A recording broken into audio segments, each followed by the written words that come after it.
Transgender community अगर किसी घर में या किसी जगह इनको पता चल जाएगा कि कोई बच्चा है उसमें ये इस तरह की हरकतें, तो ये उसको वहाँ से उठा के ले आते हैं, ज़बरदस्ती ले आते हैं, या क्या आपको लाया गया था या आप अपनी मर्ज़ी से आए? कम्युनिटी में ऐसा भी कहा जाता है, आज हम बहुत सारे हक़ाइक़ से पर्दा उठाएंगे। ये भी कहा जाता है कि आपका कोई गुरु होता है, फिर उसके आगे चेले होते हैं, फिर ये जो चेले होते हैं ये फिर आगे दूसरे गुरु पे या दूसरे लोगों पे फ़रोख्त किए जाते हैं, उनसे पैसे लिए जाते हैं। इसकी क्या हकीकत है, ज़रा हमारे नज़र जाने से जो डर दिल में खौफ होता है कि मोहल्ले में कोई ना देख ले, मोहल्ले वाले बातें बनाएंगे या ऐसा, या फिर हमें अपने आप को खुद सेफ करके जाना पड़ता है कि ऐसे तरीके से जाएं कि ना कोई आते वक्त देखे ना कोई जाते वक्त देखे। तो सारा गुरु अरेंज करते हैं, उसका हाउस रेंट, उसका खाने पीने का, घर का, किचन का चलाने का। तो इसमें वो जो आप फंक्शंस वगैरह करते हैं, डांस करते हैं, इसमें जो आपके चेले होते हैं इनकी कमाई का कुछ मखसूस ऐसा इनको दिया जाता है या इनकी जो कमाई होती है पूरी बिस्मिल्लाहिर्रहमानिर्रहीम, अस्सलाम वालेकुम। मैं हूं आपका होस्ट बिलाल फरीद और आप देख रहे हैं माई टीवी न्यूज़ नेटवर्क। नाज़रीन, इस वक्त मैं मौजूद हूं मानसरा में और मेरे साथ जो शख्सियत मौजूद हैं ट्रांसजेंडर कम्युनिटी से, गुल जी इनका नाम है। एक बहुत अच्छी सोशल एक्टिविस्ट होने के साथ साथ NGOs के साथ भी ये काम करती हैं। आज इनसे ट्रांसजेंडर कम्युनिटी के बारे में बात करेंगे। अस्सलाम वालेकुम जी गुल जी साहिबा। वालेकुम अस्सलाम। अस्सलाम वालेकुम। वालेकुम सलाम जी, बहुत शुक्रिया माई टीवी न्यूज़ नेटवर्क को आपने टाइम दिया। और सबसे पहले ये बताइएगा कि आप किस तरह से इस फील्ड में आई, कितना अर्सा हुआ है आपको ये इस फील्ड में आए हुए? सबसे पहले तो मैं आपका सर शुक्रिया अदा करती हूँ और उसके बाद माई टीवी का कि जिन्होंने अपने कीमती वक्त से हमें इतना मतलब इज़्ज़त बख्शी, कुछ अपने कम्युनिटी के इश्यूज़ पे बात करने के लिए और कुछ अपनी ज़िंदगी के बारे में बात करने के लिए। ये नहीं है कि मैं अपनी बात करती हूँ कि नहीं, अगर मैं 8-9 साल की या 10 साल की एज में थी तो उस वक्त मुझे इस चीज़ की फीलिंग्स आई मेरे अंदर, या कि मैंने इस चीज़ फील किया कि मैं एक औरत हूँ, या मैं औरतों की तरह मैं कपड़े पहनना मेरा दिल करता था, या औरतों वाले काम करना जैसे घर में झाड़ू वगैरह लगाना, ये चीज़ें करना, इन चीज़ों का मुझे शौक़ था। तो फिर तकरीबन 2-3 साल गुजर गए, फिर इस तरह मेरा बाज़ार आना जाना हुआ, फिर मेरे अपने कम्युनिटी के लोग कुछ मुझे मिलते गए, फिर मेरा दिल करने लगा कि मैं इनके साथ जाऊं, जो ये करते मैं वो भी करूं। मतलब डांस करने का मुझे शौक़ था और स्पेशली जो लड़कियों के कपड़े पहनने का शौक़ होता है, तो ये हर बंदे में होता है। जिस तरह ख़ास हमारे कम्युनिटी के लोग हैं, नॉर्मली यही एज होती है, तकरीबन 9-10 साल की एज होती है, तब जाके उनको ये फीलिंग्स उनको अंदर महसूस होती है कि हमारा रूह क्या है, या हम मतलब है कि हम क्या फील करते हैं, या हमें क्या अच्छा लगता है, ये क्या बुरा लगता है। ये बताइएगा कि आप की फील्ड में ये भी कहा जाता है ट्रांसजेंडर कम्युनिटी अगर किसी घर में या किसी जगह इनको पता चल जाएगा कि कोई बच्चा है उसमें ये इस तरह की हरकतें, तो ये उसको वहाँ से उठा के ले आते हैं, ज़बरदस्ती ले आते हैं, या क्या आपको लाया गया था या आप अपनी मर्ज़ी से आए? नहीं जी, ये तो बात सरासर गलत है कि कोई किसी को ज़बरदस्ती घर से उठा के लेके आता है या घर वाले ज़बरदस्ती किसी को दे देते हैं, ये बात गलत है। देखें, जब आपको मैंने ये बात बता दी है कि तकरीबन 10-11 साल की एज में जब वो बंदा अपने घर से निकलता है, या मैं अपनी बात करूँ मैं निकली, तो मुझे हर अच्छे बुरे की पहचान थी, मुझे कोई ज़बरदस्ती लेके नहीं जा सकता था जब तक मेरा अपना दिल ना कर रहा है। तो ये तो गलत बात है कि कोई ज़बरदस्ती किसी को नहीं लेके जाता। तो ये इसमें खुशी वाली बात होती है, अपनी मर्ज़ी की बात होती है कि मेरा दिल कर रहा है कि मैं किसके साथ रहूँ या जिसके साथ मेरा दिल करेगा, और वो ज़ाहिर बात है कि मेरा दिल मेरी मर्ज़ी। बिल्कुल यही बात है। अच्छा, मुझे ये बताएं कि आपके इस फील्ड में, इस कम्युनिटी में ऐसा भी कहा जाता है, आज हम बहुत सारे हक़ाइक़ से पर्दा उठाएंगे, ये भी कहा जाता है कि आपका कोई गुरु होता है, फिर उसके आगे चेले होते हैं, फिर ये जो चेले होते हैं ये फिर आगे दूसरे गुरु पे या दूसरे लोगों पे फ़रोख्त किए जाते हैं, उनसे पैसे लिए जाते हैं। इसकी क्या हकीकत है, ज़रा हमारे नाज़रीन? नहीं, देखिए, मैंने पहले जवाब में आपको मैंने एक बात बताई है कि मर्ज़ी की बात होती है।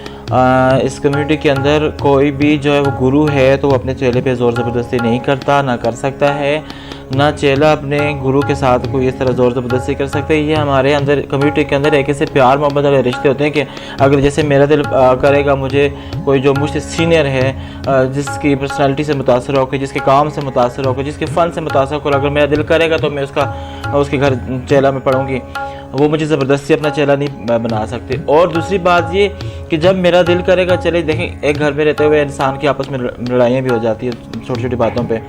अगर गुरु चेले के अंदर थोड़ी कोई इख्तलाफात पैदा हो जाए, तो अगर चेले का दिल करेगा वो किसी के घर दूसरे घर जाएगा, तो वो जिसके घर पे जाते हैं वो हंसी खुशी, मतलब है कि हमारी एक रस्म होती है कि कोई बद्धा या ये कोई ज़ोर ज़बरदस्ती या गुंडागर्दी ये चीज़ें नहीं हैं। वो हमारे जो गुरु बैठते हैं वो फिर अपने हंसी खुशी से, ये हमारी एक रस्म होती है कि वो पैसे जो है वो गुरु को देते हैं, वो खुशी से पैसे देते हैं। वो खुशी। अच्छा, ये चेला हो गया, गुरु हो गया, और क्या क्या नाम होते हैं इस फील्ड में, और ये चेला क्या होता है ये भी ज़रा नाज़रीन को बताएं, और ये गुरु क्या होता है ये भी बता दें। गुरु चेला बस सिंपल सी बात है कि जैसे एक नॉर्मल लाइफ में 7 शागिर्द होते हैं, इसी कम्युनिटी के अंदर भी जो चेला होता है वो उसका शागिर्द होता है, वो गुरु होता है, जो उसका उस्ताद होता है। वो अपने उस बड़े से मतलब समझता है, उसकी रिस्पेक्ट करते हैं कि हमारे गुरु हैं, हमारे बड़े में मतलब है कि हमारे सर पे हमारे उन्होंने हाथ रखा हुआ है।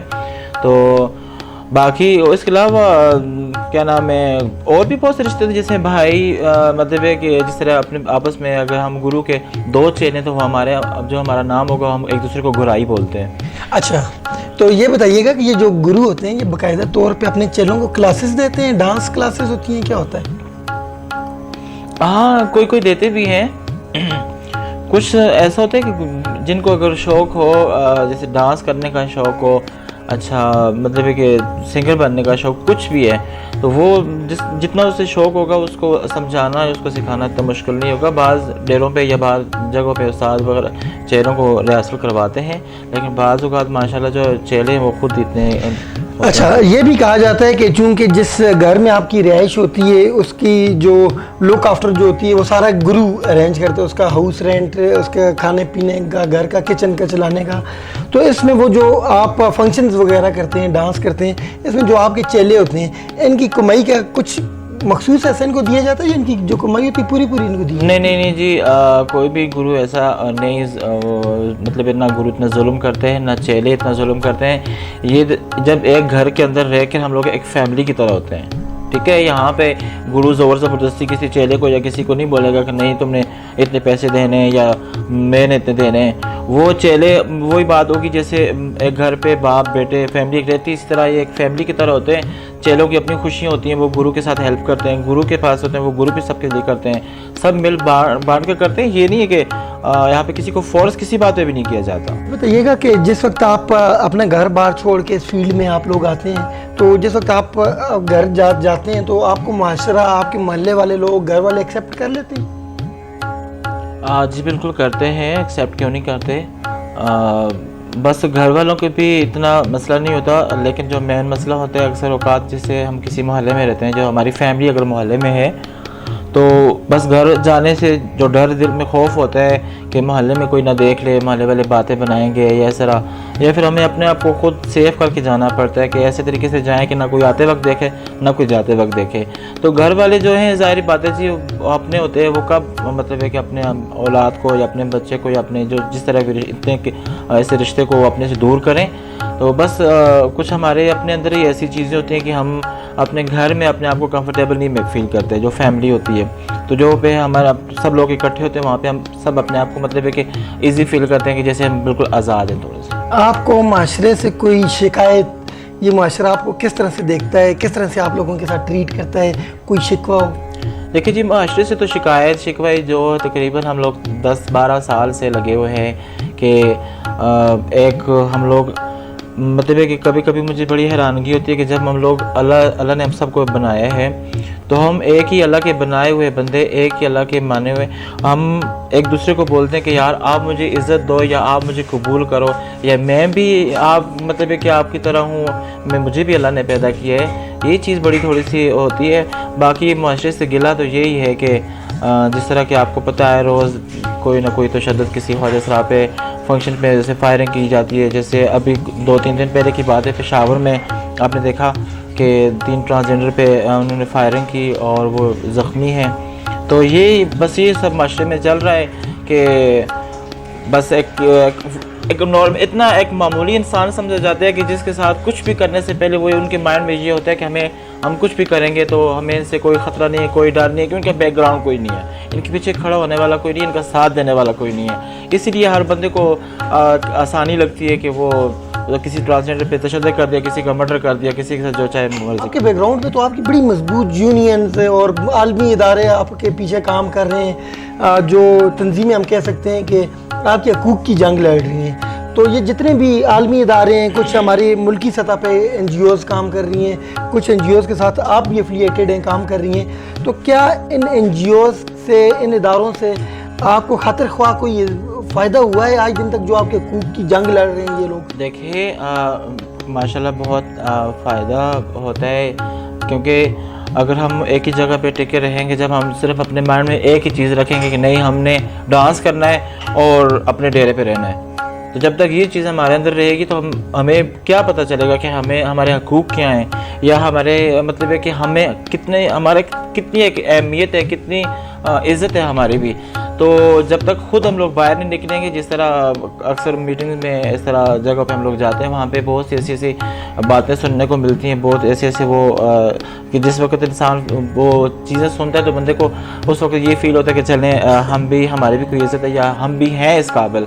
तो NGOs लोगों के साथ अक्सर हमारी मीटिंग होती रहती, जिस मीटिंग में ये तकरीबन कुछ दिन पहले मैंने मीटिंग करवाई, लाहौर से कुछ लोग आए हुए थे, तो मेरी कम्युनिटी के लोग यहाँ पे इकट्ठे हुए, उन्होंने मतलब है कि सब ने बोला कि ज़िंदगी में जब से हम इस फील्ड में हैं, ज़िंदगी में पहली दफ़ा हमें इतना कुछ सीखने को, इतना कुछ समझने को मिला है कि आज हमें पता चला है कि हम भी हक़ रखते हैं। अच्छा गुल जी, बहुत शुक्रिया आपने माई टीवी को टाइम दिया, और आखिर में हमारे नाजरीन के लिए, अपनी कम्युनिटी के लोगों के लिए क्या मैसेज देना चाहेंगी आप? मैं अपने कम्युनिटी के लोगों को यही मैसेज देना चाहूँगी कि देखें, अक्सर मैं एक बात करती थी, जब भी हम लोग इकट्ठे होते थे तो मैं एक बात करती थी कि जब तक हम लोग खुद आपस में इत्तेफाक में नहीं रहेंगे, जब एक दूसरे के साथ प्यार मोहब्बत से नहीं रहेंगे, जब अपने एक ही घर में रह के एक दूसरे की जड़ें नहीं काटेंगे, तो मुझे नहीं लगता कि हम बाहर लोगों से जब लड़ते लड़ते अपना हक या अपने लिए इज़्ज़त या अपने लिए अपने जो हमारे हकूक़ हैं वो हासिल कर सकेंगे। तो मैं एक ही बात इससे पहले भी कहती रही, आज भी यही बात कहती हूँ कि जब तक आप लोग खुद अपने अंदर ऐसी चीज़ें नहीं पैदा करोगे, खुद अपने अंदर इत्तेफाक पैदा नहीं करोगे, एक होकर नहीं लड़ोगे एक दूसरे के लिए, अपने हक़ के लिए नहीं लड़ोगे, तो मुझे नहीं लगता कि बाहर से आके कोई हमें ये चीज़ें सिखा सकेगा या ये चीज़ें हमें जो हमारे हकूक़ हैं वो हमें दे सकेगा या हमें इज़्ज़त दे सकेगा। बहुत शुक्रिया जी। नाज़रीन, ये थी गुल जी जिन्होंने अपनी कम्युनिटी के बारे में आपसे बहुत सारी बातें की। आखिर में इनका बड़ा खूबसूरत मैसेज था। इनकी मैसेज से मुझे ये फील हुआ कि इनकी कम्युनिटी में भी लेग पुलिंग बहुत ज़्यादा हो रही है। तो बड़ा अच्छा आपने मैसेज दिया जी। इसी के साथ मुझे दीजिए इजाज़त। देखते रहिए माई टीवी न्यूज़ नेटवर्क। अल्लाह ने के बाद।